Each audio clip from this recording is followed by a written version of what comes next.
and small trees into charcoal for use in homes and small-scale businesses without any planned replacement or regulation gradually leads to the destruction of the ecosystem and would worsen the environmental problems facing the country.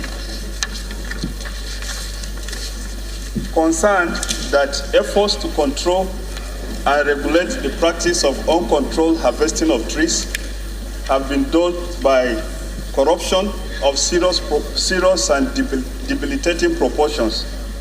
And contrary to the laws of the land, the rampaging merchants export the rosewood in form of logs rather than as processed and semi-processed timber that would have generated employment and businesses for thousands of unemployed youths.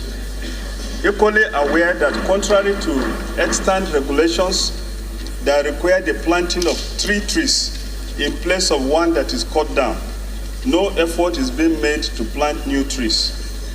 Also concerned that there are gaps in the existing regulatory framework which have made governments at state, federal, and local government levels to abdicate their responsibilities and keep passing the buck. The House resolves to mandate, actually this is not what I,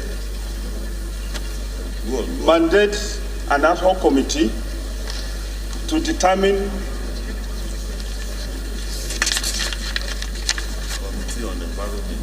to investigate the regulatory framework to determine whether the existing laws are sufficient or need strengthening, investigate the friction between state governments and Federal Ministry of Environment, which licenses these merchants to harvest forest resources owned by state governments.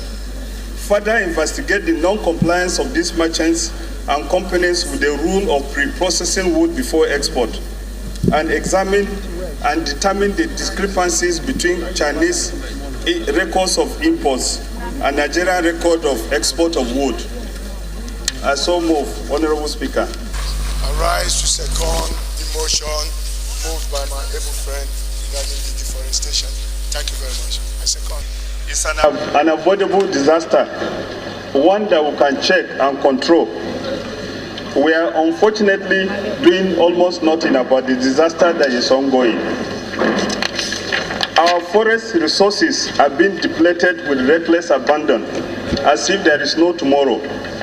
Almost all states of the Federation are affected by the felling of trees for domestic energy needs, and now on a much larger scale, the massive deforestation of Nigeria for commercial purposes.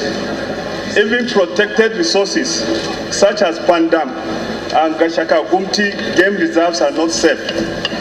Adamawa Plateau, Benue, Taraba, Kogi, Edo, Cross Rivers, and Ekiti state governments have complained very loudly about the activities of some of these foreign companies which are operating above the law and are becoming too powerful for the control of the state governments.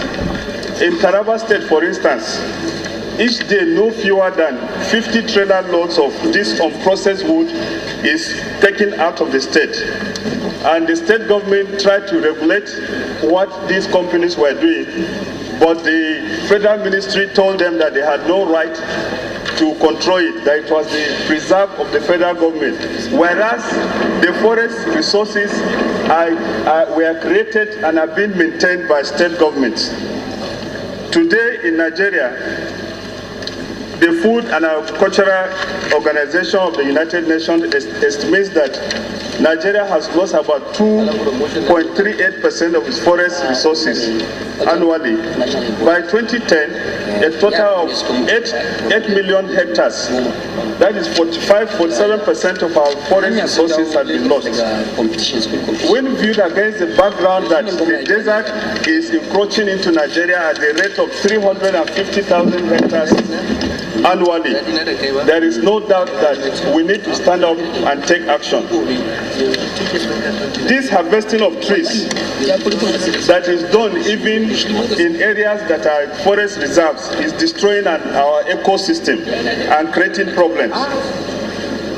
Secondly, there are existing laws that require that the wood being exported should be first processed. They should not be sent out as mere logs of wood. This would have generated employment, apart from allowing for small-scale industries to emerge.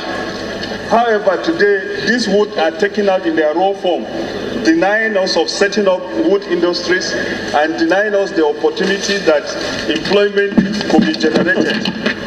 As a matter of fact, a lot of corruption in the system is going on.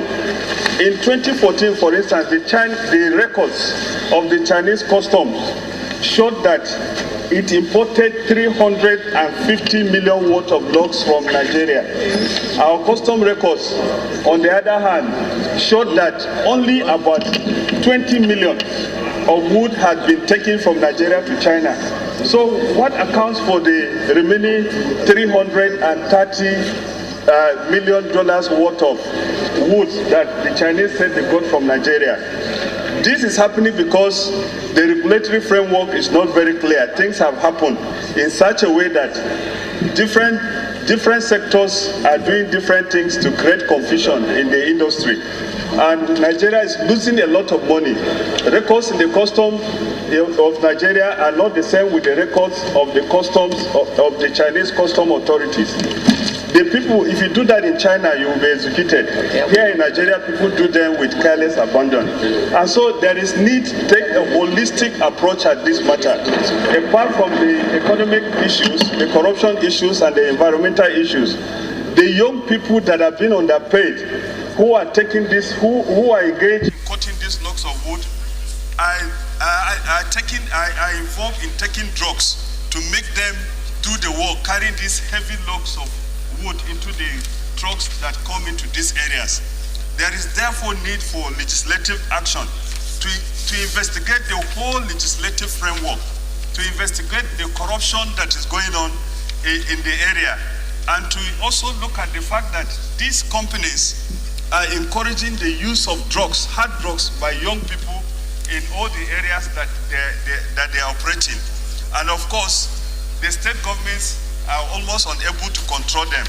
So I'm craving for the support of my honorable colleagues that we impanel a committee that will look at these things urgently, holistically, beyond one issue, so that the further legislative actions in terms of even amending the existing laws can be done. I so propose, Honorable Speaker and honorable colleagues. Thank you very much. Well, generally, export is a good thing because it will help the economy grow, but there must be regulations. And this is not just in this sector, but almost every sector of our economy is a victim of corruption, because the agencies responsible to regulate this export, to regulate the felling down of trees and replanting new trees so that it won't affect the ecosystem, are really not doing their jobs. And this is due to the massive corruption in the system. So, Mr. Speaker, I want to support this motion so that everything that needs to be done, everything that should be done to regulate this sector should be done so that the export should continue, but under strict regulation. There should be a liaison between the lumber seller and the customer that they should tighten the exportation of lumbers and always ask for state of origin of each tree being exported and certificate to show that 6 trees have been grown in replacement for the one put down. Thank you very much, Mr. Speaker. Those in favor of the motion as amended, say aye. Those against it, say nay. I thought the naysayers would say nay. The ayes have it.